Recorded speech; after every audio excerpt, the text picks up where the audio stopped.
Cette vidéo te présente ce que c'est qu'une situation de proportionnalité. Donc il faut que tu prennes ton livret, page 76. Tout d'abord, on va prendre un exemple de situation, celui d'une recette. Ici pour 2 personnes où il faut 125 g de farine. Et la question, c'est que si on veut pour 6 personnes, combien faut-il de farine? Donc avant de commencer quoi que ce soit dans une telle situation, il faut bien identifier les 2 grandeurs. Donc les 2 grandeurs ici, c'est le nombre de personnes et la masse de farine ou la quantité de farine. Et là, on constate que le nombre de personnes est multiplié par 3. On a 3 fois plus de personnes. Donc du coup, il nous faudra 3 fois plus de farine. On est alors dans une situation de proportionnalité.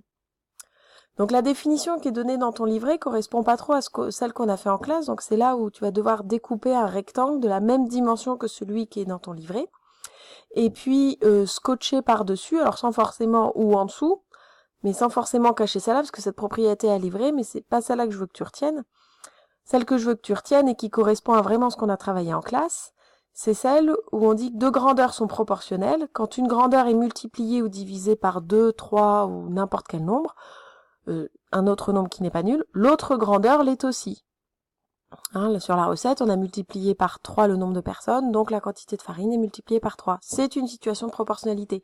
Et si une grandeur est multipliée par 3 et que l'autre ne l'est pas, ce n'est pas une situation de proportionnalité.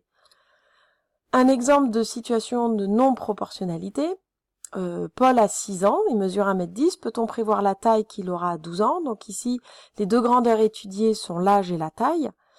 L'âge a doublé, mais est-ce que sa taille a doublé? Est-ce qu'il mesurera 2 fois plus? Là, ici, c'est non, on ne peut pas prévoir la taille qu'il aura à 12 ans.